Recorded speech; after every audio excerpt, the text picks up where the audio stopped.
Good afternoon, ladies and gentlemen. I'm John, this is Many a True Nerd, and welcome back to Nicole. Today it would appear that I'm doing my part-time job with Ted, which is kind of odd, because obviously you pick, when you're not doing the main conversations, which actual job you're doing. You can either do the lab work, or the park work, or the cafeteria work, or working at the convenience store with Ted. And I've never chosen to do Ted, because I'm not getting my diligence up. But mysteriously, yes, just occasionally you are just suddenly doing a shift. I do hope I get paid for this, by the way, because I am apparently going to be spending my time working this afternoon, so I really kind of hope that I do actually get paid for this at the end of the day, but maybe not. Anyway, here we are. Ted would kill me if he saw me on my phone, but I'm bored. The convenience store hasn't had any customers in hours, and I've been standing at the register doing nothing the whole time. I smirked myself as I met my text poster roller. I might as well entertain myself somehow, and my options are limited with just my phone on me.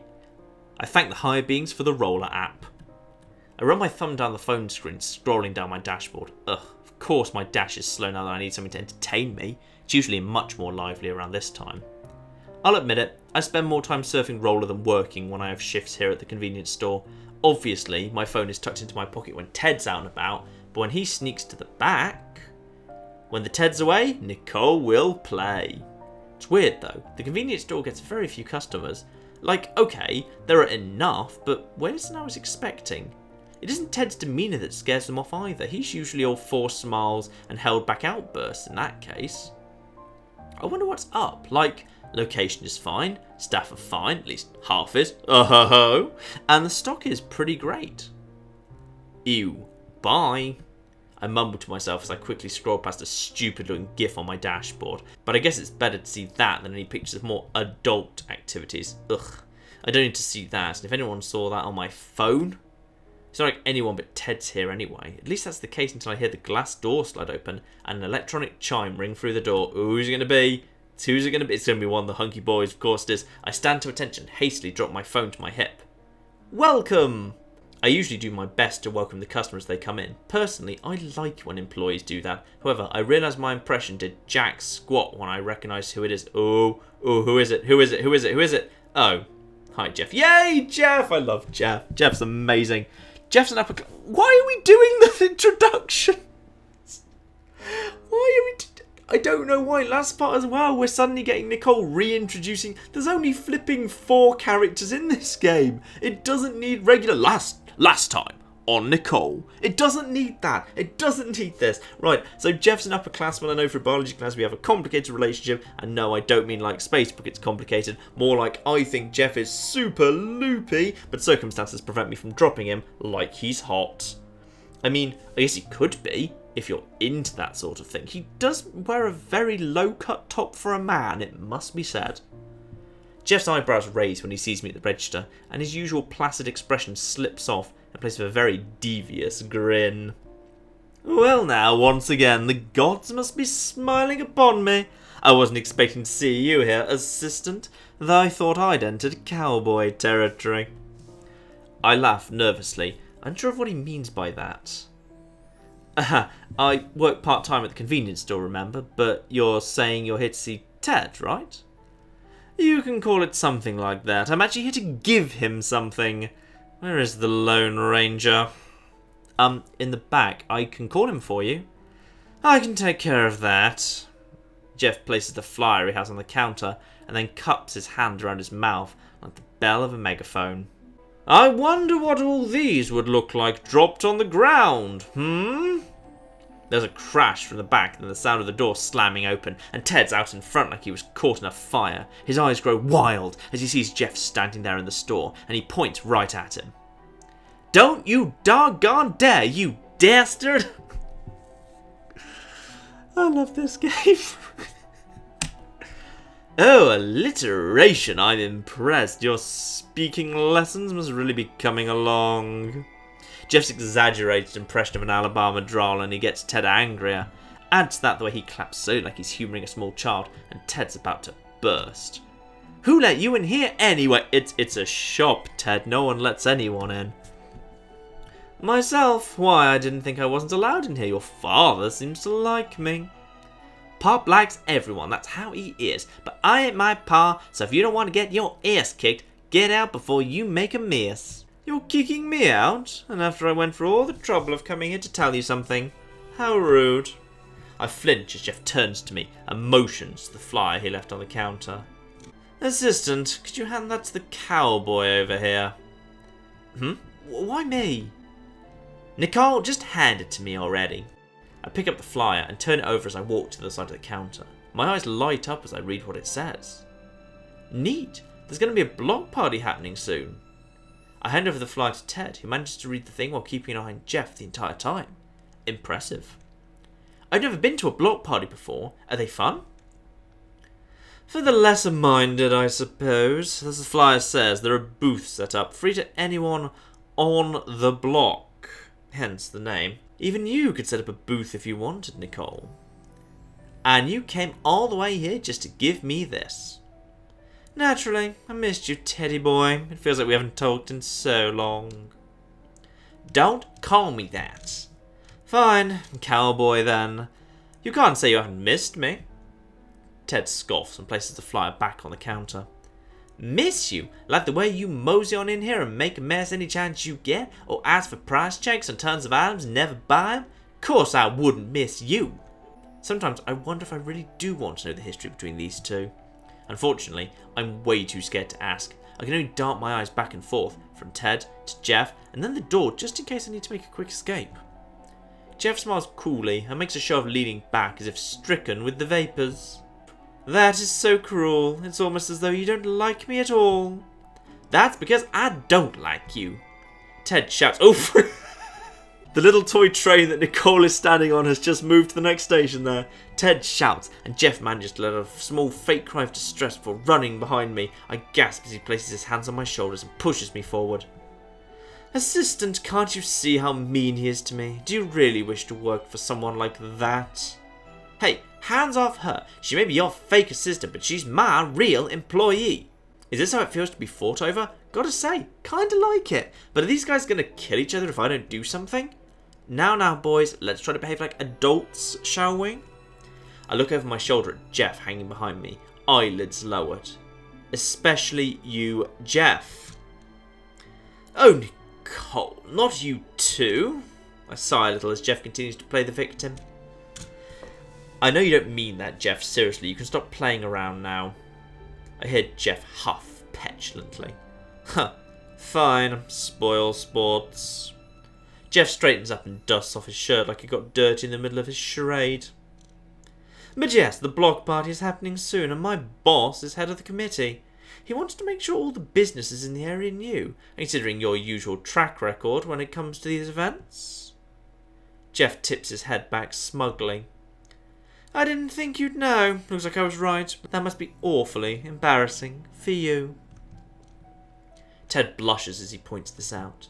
It's only because I don't have time for silly things like this. I talked it over with Pop, and he agrees. Only because he doesn't want to upset his little baby boy. Jeff ducks down behind me as Ted lunges for him with an arm. Oh, the shizzle is getting real now. Violence is happening. Assistant, make him sit. Maybe we shouldn't fight in the store, guys? It's a pretty lame way to get them to settle down. But when faced with Ted's fists in my face, which is the only thing I had, when he sees that I show no signs of getting out of the way, Ted clicks his tongue and pops his neck from side to side.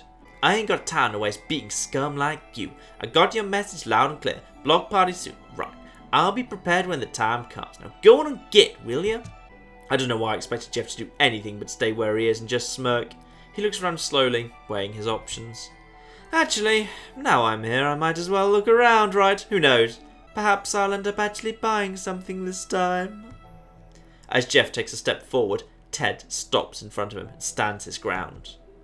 I know what you're up to, and I'm telling you now it ain't gonna work.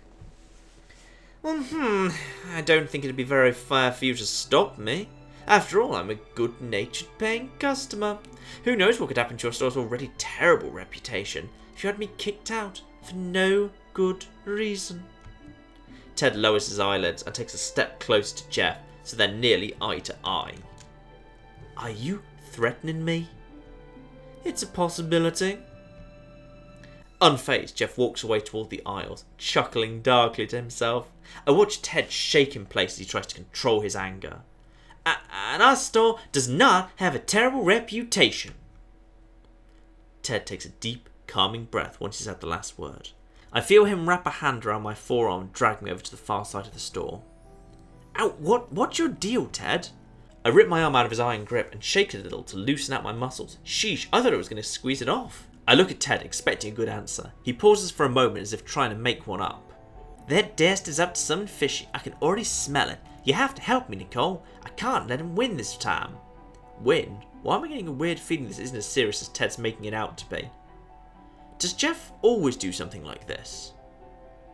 You don't want to know. Whenever he's over here, he does anything he can to get my goat. Drops things on accident, opens things and starts eating them before he pays. I'm getting heated just thinking about it. Ted's hands clenched to tight fists. Yeah, this just sounds like some stupid rivalry between these two of them. Gosh, boys. What do you want me to do? I need you to tail him. You know all about his slam ball ways, so he won't be able to fool you. I'll take over the counter. You watch him, make sure he ain't up to no good. If you see something, start a hollering and I'll catch him in the act. That sounds like overkill to me, but then I get hit with a great idea. Oh, so this is like good cop, bad cop. No, that's not necessary. Oh, but I wanted to be the bad cop. Bad cop sounds way more fun. Nicole! Then again, you're way better at being mean than me, so I am not. Look, you can be whatever cop you want to be. Just follow him. Who knows what he's getting up to right now? I can see Ted's getting frustrated, so I stand up straight and give him a mock officer's salute. Gotcha. Leave it to me. And make sure you're not too obvious-like. With those parting whispers, I'm off to stalk Jeff through the aisles. It's not that hard since he's just standing in the corner, looking at the different drinks sorted into fridges. I keep an aisle between him and act like I'm arranging merch. Totally not suspicious. I'm just doing my job. Please, don't look over here, Jeff. What sucks is that he doesn't even have to. I know you're there, assistant. I freeze my hands around a package of individual cupcakes. Keep it cool, Nicole. Totally not suspicious, remember? Ted sent me to tidy up the aisles a bit. I laugh awkwardly as I hold up the package. See? All messy and stuff. I see. Jeff turns from the drinks and gestures for me to come closer with a curl of his finger. I don't really want to, but he's going to catch on if I don't. I'll place the package back where I found it and shuffle on over. What is it? Oh, I didn't want Ted to overhear us. I doubt he'd like to know that I'm onto his little scheme. My face falls and Jeff quickly does his best to reassure me. Very weird behaviour, considering it's Jeff. Don't worry, assistant. Even without your awful bumbling, it was obvious. I have to hand it to him. It took me longer than usual to realise. But that's not what I wanted to talk to you about. I only wanted to offer my cooperation. Jeff holds his hands out to the sides like he means no harm. I'm bored, assistant. Okay. And when I get bored, I like to remedy that any way I can. Right now, I just came up with a great idea to entertain myself. But you're going to put a stop to me, aren't you? If it's bad? Oh, to Ted, it'll be positively deplorable, which is what makes it all the more entertaining. Seeing his face contort so disgustingly into that expression of rage. Jeff cackles like an evil villain from an animated film. I'm getting shivers. Feel my arm. There are goosebumps, right? I pull my hand away from Jeff's goosebumpy arm. Ew, no, I'm not touching you. Boo, I thought you were more fun than that, not like the cowboy over there. I worry about him, you know, don't you? He's always so stressed and uptight all the time. He needs some time to relax and let loose once in a while. Jeff extends a hand toward me. Which is why I need your help, assistant. I only do it because I care. Jeff offers me a devilish smile. I highly doubt that's his real reason, but I'm way too nervous to voice that out loud. What do you need me to do? Oh, assistant. My sweet, simple, stupid assistant. You haven't caught on? I'm extending the olive branch to you. I wish for you to work with me. I can have my fun. You'll look like you've done your job. And I can watch Cowboy finally unwind for a moment.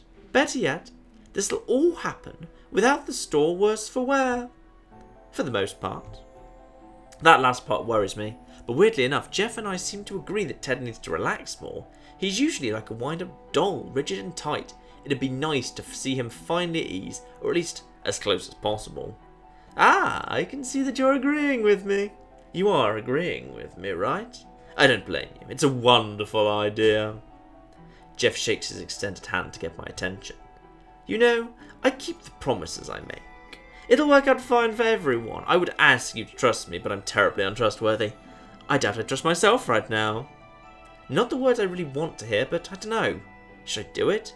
Jeff has a few screws loose, but he does make a convincing argument. And he did say that I wouldn't get in trouble if I went along with him. Ooh, okay. I feel like this is probably the first instance where, depending on what I choose, I'll probably gain affinity with one of the two characters, but lose it with another. Now that's interesting. So I feel like if I just agree... Does Jeff just want me to agree with him all the time? I feel like, I can't remember which it was. I feel like there was one of those previous decision where, like, if you just agree with Jeff on everything, he, like, doesn't respect me. I definitely don't want to disagree with him either, but I feel like maybe if I go for challenge, I can get bonus affinity with both Jeff and with Ted. Yeah, I feel like if I think he's going to respect me more if I challenge him, and potentially I can also talk him out of it, so Ted won't mind me either. Yeah, I'm gonna go for challenge. I think I'm gonna go for challenge. I place my hands on my hips and cock them to the side. Please, I don't need to work with you when I can stop you first. Jeff's eyebrows raise, and for once, it's like I'm the one unsettling him. However, he soon returns to his usual self. Aha! Yes! He respects me for standing up to him. He actually likes me to not be a subservient little puppy. Stop me? Ridiculous. I can call Ted over here right now. Not that hard. I give Jeff a knowing glance. He nods his head a few times, getting my point. Wasn't it kind of obvious anyway? Yes, true. Impressive, assistant. My plan would have been a complete disaster that way. Ooh, I think I'm shivering again. Jeff wraps his hands up and down his arms like we're outside. I'm definitely shivering again. Inspiring. Truly inspiring. Geez, enough with the crazy talk. I get it already. Can you just give up now? I don't want to give Ted trouble. No, I'm afraid that's out of the question. Before I can stop him, Jeff heads to the nearest arrangement of snacks and starts switching their positions with swift motions of his hands. Oh my god, he's unarranging the shelves. Oh my goodness. Hey, what are you doing? I never said I wouldn't do it if you disagreed. Really, assistant, you should have seen this coming. Crap, he's right. Jeff would do something like this if I were against him. That jerk. He cranes his neck to shout over the top of the racks, and I feel a pit of dread form in my stomach. Please don't call Ted over here. I am up to no good over here. Damn it. Ted sprints over and skids unsteadily into view, nearly falling onto his side. He looks completely alarmed. What the heck? His gaze switches to me. Nicole, what are you, asleep? She was too busy talking to me to call you in time. It's too bad. Your little ploy might have worked out. Okay, there was no chance of it working out. I was already in the middle of convincing her to cooperate with me too. Oh, so now he suddenly decides to be honest. I want to shrink in place when Ted casts me a furious look. What? Nicole! Sorry, it's not like I took him up on it. Yeah, a lot of good that does now. Jeff continues to switch the products around, whistling weirdly in tune as he does so. No, you don't. Arms outstretched, Ted races for him, but Jeff ducks down, nearly breaking into splits to avoid him. He kicks off from his spot and races behind Ted to wreak havoc on more aisles. You'll have to catch me if you want to stop me. Ted curses under his breath and takes off after him. Wow, he's way more fit than I thought. He's pretty fast. Nicole will have to corner him. Take the other end of the aisle. Okay. I, on the other hand, am not athletic enough for this. Ted beats me to the other aisle, and I stagger onto the other side, trapping Jeff in the middle. He continues to nonchalantly switch stuff around. Seeing me, Ted nods, then goes after Jeff again, super fast. I stay where I am, knowing better than to get in the middle of them. I don't want to lose any body parts here. Ted drops low and swings his leg out to catch Jeff by the ankles. However, at the last second, Jeff jumps over it in a weird feat of acrobatics. Do these guys practice or something? Ted tries to get to his feet, but Jeff scoots past him, waving a package of red and blue popos as he retreats. I say, how much one of these, cowboy? I ain't selling you dirt off the floor here. I'm tempted to try and break this up again, but when I notice the two of them are smiling, I want to roll my eyes. This is totally a big game to them. even if Jeff is the only one who realises it. I guess for all their bickering, these two might actually like each other more than they think. But that doesn't really say a lot considering how much they hate each other. Ted's close to getting Jeff in his grip now. His hands are nearly an inch away, and he makes one last desperate attempt to claw at Jeff's sleeve. He comes up with nothing but air as Jeff spins in place, brushing past him. You little... Jeff tosses the popos back at Ted, smacking him right in the face. There's a sound of crinkling plastic as the package falls into Ted's dazed hands. I try my best to stifle my laughter at the sight. As far as I'm concerned, there's still a chance Ted might hear it. I changed my mind. I'm not really in the mood for sweets anymore. Jeff turns and starts backpedaling out of the store, waving as he does so. I better get back to work. See you later, assistant space cowboy. By the time Ted reaches the sliding stores, they've already closed on Jeff running back to the pharmacy. Ted looks about ready to crush those popos between his fingers. That slippery little bug! He's breathing so super hard that he can barely talk. Hey, are you okay? I hurry to his side, but Ted holds a hand out to prevent me getting too close. I'm good. Don't worry, just a little exercise is all. Ted places his hands on the back of his hips and arches his back, taking a deep breath. That was way more than a little exercise. Shut it. I said it's a little exercise, so it's a little exercise. Okay, fine, little exercise, got it. I look uneasily to the side, not sure of what else I could say. So, Jeff's pretty crazy, huh? Don't even mention his name again. It's banned from now on around these parts. Ted huffs and goes back to the aisles to assess the damage. Well, that topic change didn't work out too well, but Ted isn't beside himself with anger anymore, so it's all good. At least that bastard didn't switch around too many things. We can get it back to normal easy. Can you help me? Sure, I'll start here at this aisle. Nice, I'll take this one then. The two of us proceed to get to work to undo the result of Jeff's little trick. It could be harder, I guess. At least Jeff didn't do anything too drastic. Okay, so I kind of desperately wanted to see that as an amazing 3D animation, quite frankly. The epic fight that just occurred in the supermarket there. These little cutscenes are definitely getting longer, so I might have to start getting it down to just kind of one, especially if there's two people involved. I might have to start just putting one per part, because I think last part was pretty darn long, and this part's been this part's a reasonable length, and it's only had a single part in it. But okay. I think I will probably call it a part there and pick this up next time. I think if it'll either be one or two conversations per part, I think, depending on how long they are and how many people are involved. So I will judge that on a case-by-case basis. And in the meantime, I've been John. This has been Many a Truder, and this has just been a little bit more of Nicole. Thank you very much, and goodbye. Haha, I'm a genius at time. Oh, okay, this escalated quickly. I'd like to fly your drone. So good about a butterfly in a bucket. What does that tell you about the human condition? Are we the butterfly and is capitalism the bucket? What happens if you go right to the back in time? The very beginning of time. Oh, you literally just burn the universe.